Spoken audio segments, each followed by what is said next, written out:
we are going to be talking about a recent article. I guess it's fairly recent. I mean, it was earlier this month, so a couple of weeks ago, entitled "The Rise of Lonely Single Men," and it was written by Dr. Greg Mattis. I think he's a doctor. But yeah, I've heard a lot of different commentary regarding this article, and I figured let's just sit and go through it. Let's just read the article and see what's going on. See why, men have kind of been like upset about this.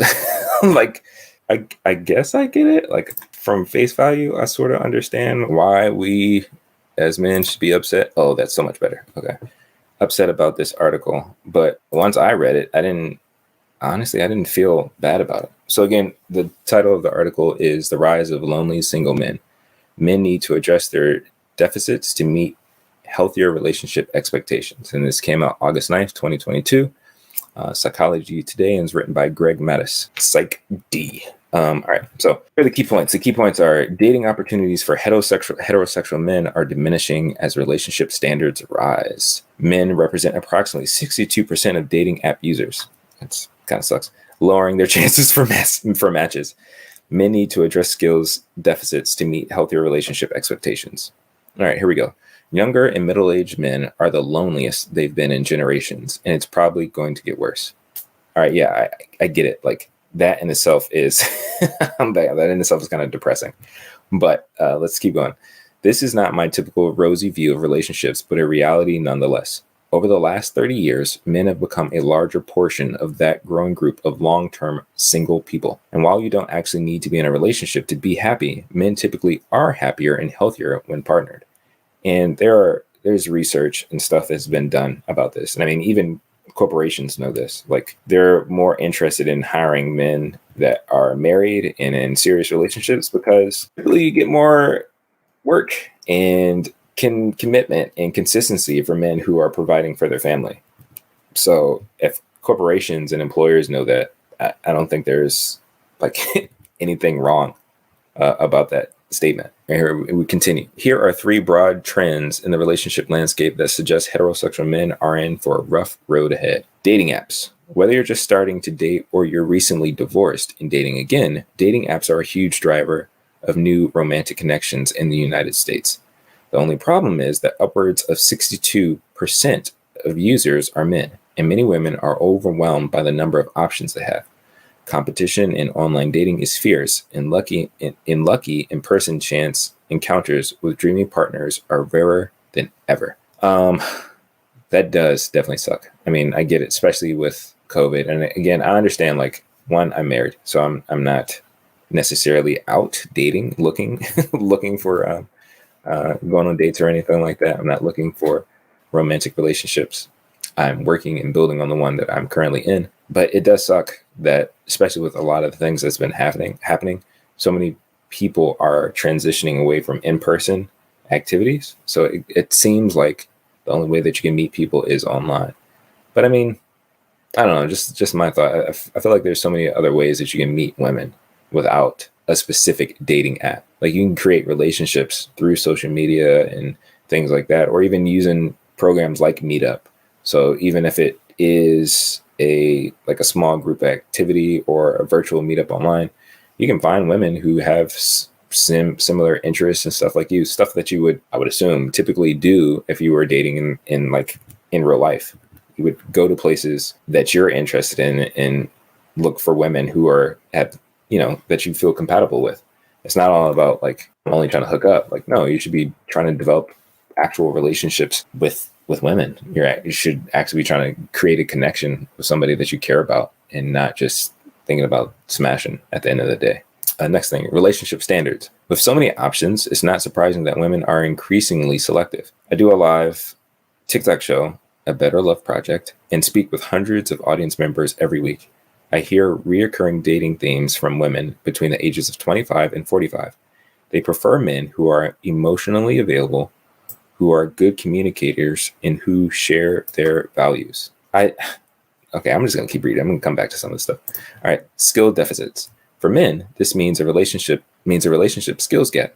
that, if not addressed, will likely lead to fewer dating opportunities and longer periods of being single. There's less patience for poor communication skills today. The problem for men is that emotional connection is the lifeblood of healthy, long-term love, and it requires all the skills that families still are not consistently teaching young boys. Trash. While there's probably no chances of stemming the rising tide of unintentional single men, there is some good news. The algorithms are becoming increasingly more complex on dating apps and other online platforms. One result is that great matches are on the rise. One dating app, Hinge, found through beta trials that 90% of users rated their first date positively, with 72% indicating that they wanted a second date. How can men reap the benefit of the algorithms? Level up your mental health game. That means getting into some individual therapy to address your skills gap. It means valuing your own internal world and respecting your ideas enough to communicate them effectively. It means seeing intimacy, romance, and emotional connection as worthy of your time and effort. Ultimately, we have an opportunity to revolutionize romantic relationships and establish new, healthier norms, starting with the first date. It's likely that some of these romances will be transformative in disrupting generational trauma and establishing a fresh culture of admiration and validation. Men have a key role in this transformation, but only if they go all in. It's going to take that kind of commitment to themselves, to their mental health, and to the kind of love they want to generate in the world. Will we step up?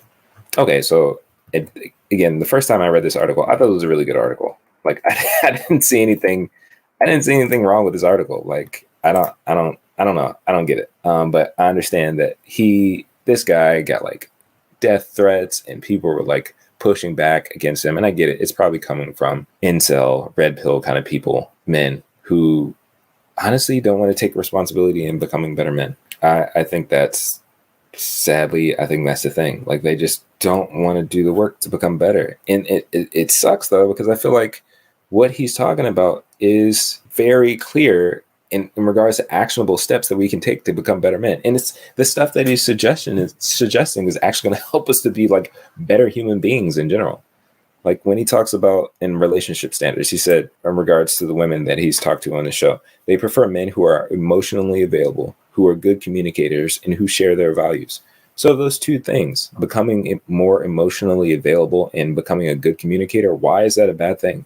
Why would we push back against that? Don't you? I mean, like, I get it. We have been indoctrinated by a whole lot of really, really, really bad ideas and rhetoric and thinking that keeps us from being full human beings, that keeps us from being beneficial men, that keeps us really from just living. So, you know, in media and in culture, we see so much about men just being like stoic, not having a lot of emotions. And like what I was just talking about with my mental health check-in, like not even having the space to grieve. Like everything is limited to a handful of emotions, anger, like lust, and maybe sadness at some point.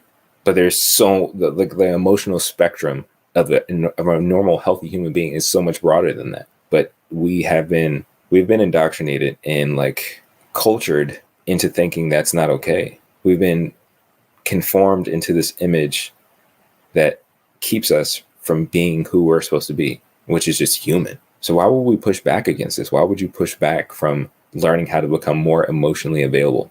Not just for a romance, but for yourself. Like, wouldn't you want to be able to know and understand yourself better? That sounds like a win to me. And then work on becoming better communicators. Wouldn't you want to learn how to communicate your feelings or your thoughts or your ideas more effectively? Yes, that'll be beneficial for, a romantic relationship, but it would also be beneficial for your business.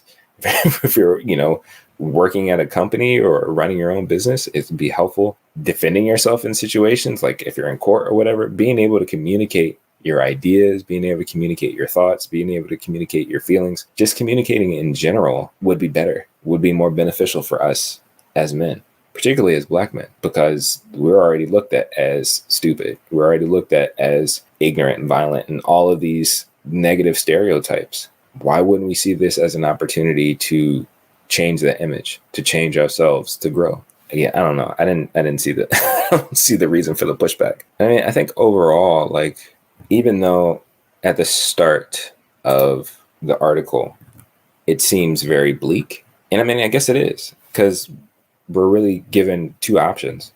We're either going to choose to continue to sit in complacency and mediocrity, or we're going to do the work to actually get better. Again, not only for romantic relationships, but for ourselves. Actually doing that work of going to see a therapist, getting counseling, learning and expanding our emotional intelligence, becoming more effective in communication, in communicating, is going to help us be better people in general. It's going to help us to become more beneficial as men in general. So I don't see any reason to push back against that. Like, why would we fight that? It's something good for us. It helps us to become better. It helps us overall. Hey, Black man, I would encourage you, lean into those things. The stuff that he recommends, he recommends getting counseling. He recommends doing the internal work to grow in emotional intelligence, to grow in communication.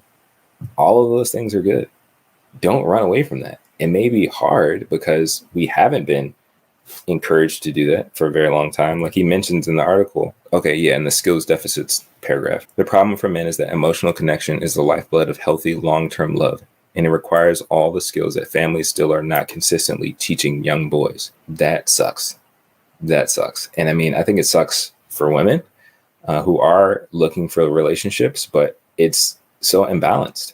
Like women have been nurtured and taught and required to develop all of these skills, whether it is based off of community, whether it is based off in the influence of culture, but they've been almost given this leg up in how to communicate more effectively, how to emotionally express themselves more effectively, given that room to do that, while we have been neglected. And I think it sucks because that neglect comes from trying to hold on to these traditional ideas, these traditional ideals of what a man is supposed to be. And it's not helping.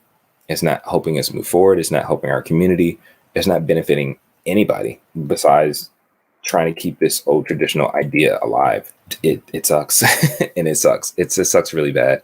But again, we have the choice. We have the choice to either stay complacent and stay mediocre and continue to complain and point the finger and say, no, it's quote unquote modern women that are the problem. Or we can see, based off of information, based off of observations that professionals are making, that observations that are made throughout our society, that as men, there are areas that we can step up in so that we can change our community, so that we can change our culture, we can change our society.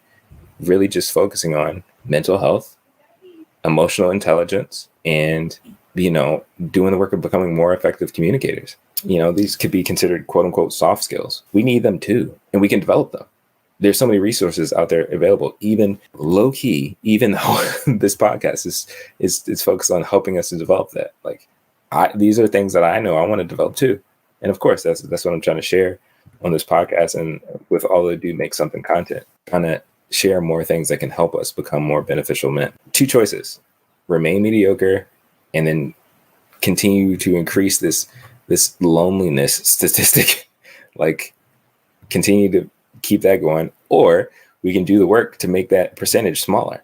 We can do the work to become, more desirable to the opposite sex. And like nowhere in this did he talk about money.